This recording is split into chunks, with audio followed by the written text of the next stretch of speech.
Hello everybody, I'm Zenith Rule, and welcome back to In Retrospect, where I take a look at one of the video games from the past and see how it's held up after all these years. Now, today's video game is something that we streamed a while back, but it's also something very special to me because this wasn't something that I had played before.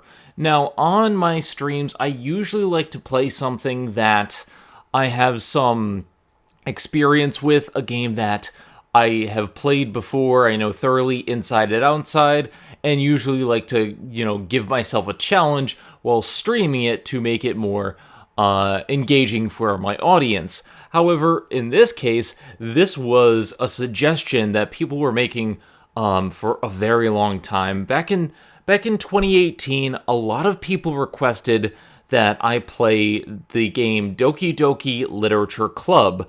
And granted, when I get a lot of requests for stuff, usually I wait because, sometimes they don't have as big an impact on me. Like back when I played Undertale, it didn't really have as big an impact on me as everyone else. So I really wanted to distance myself from the hype a little bit.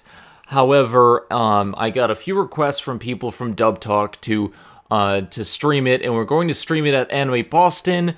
That did not end up happening, but it was something that I decided, okay, I'm going to stream on my own. And then my current partner, Ari, requested that she join me because she had just streamed it herself, and we had actually just started dating as of the first episode of the Doki Doki stream, so this was something that we did together. We both had the game, and we played it through with each of us doing half the voices, and a bunch of our friends tuning in, and this, to me, was a special experience. Not just because it's a great game, and we're going to get into that, but it's also special because this is the first game that my girlfriend and partner and I streamed together and had a fantastic time doing it. We have almost been dating a year now, so that shows you how old these streams are. I usually record these way in advance, but to me, Doki Doki as a video game sticks with me so much because I did not know what it was going in. Doki Doki, much like Undertale, is a video game that people told me to play, but that I could not know anything going in. And I must stress that if you want to avoid any spoilers for the next few minutes, turn this video off right now, go and play the game. I urge you, I don't care if you turn it off right now, just go and play the game, because this is definitely worth your time. For anyone else who actually has played the game or doesn't mind spoilers, let's take a look at Doki Doki Literature Club. This is a game that completely defied my expectations because when starting it up, I thought it was just a traditional visual novel / dating sim, which, something maybe like Honey Pop or a little bit similar. You have 4 girls, you're trying to romance one of them, and wacky hijinks ensue.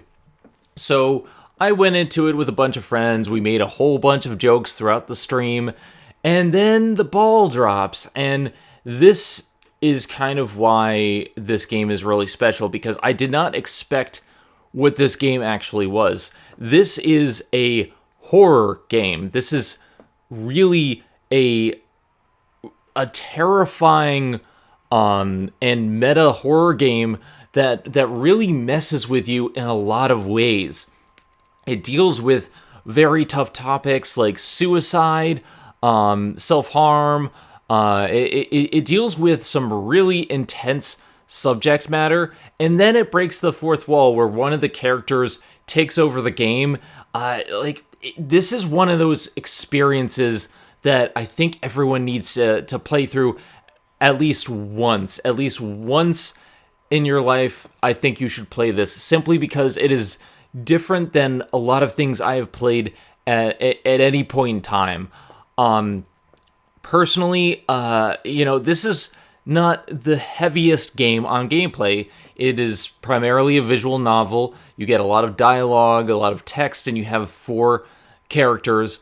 But a lot of it hinges on this reveal of all these horror elements, all these things that are just off in the second half of the game. And it actually messes with the save file on your game data. Essentially, if you go into the local files for the Steam install, you can see things change, and as you play through the game, certain things are deleted. It's, like I said, it's very Undertale, but it doesn't have a lot of the issues that I had with Undertale, which is it doesn't have a lot of gameplay. It is strictly focused on story, and I think, to me, in terms of my perspective, I think that really enhanced the narrative. I did not see a lot of these things coming, and a lot of the scares just simply work. It's a game that is very hard to describe because, again, there's very little gameplay. You read through it, you're invested in these characters, and some strange shit happens. But for me, playing with my friends, for me and Ari playing through this together for our first stream as a couple, this was magical. It was an experience that I had not anticipated. It was an experience that I really, really enjoyed, but it's something that you can't really repeat. You can't replicate it, because once you played it once, you know what's going to happen. I think, this was really popular a while back. I think it still holds up from when I streamed it. It is a very engaging game. It does a lot of things that I wish other horror games would do, but it's also just a fun game to stream. Although, like, people are trying to have it banned or whatever. I don't know. This, to me, is an interesting experience. Monica as a character is probably one of the craziest and best villains I've seen in a video game. Don't want to delve too much into that if you haven't played it. Again, spoilers, but go and play this game. There's not too much more I can say about it without giving too much away.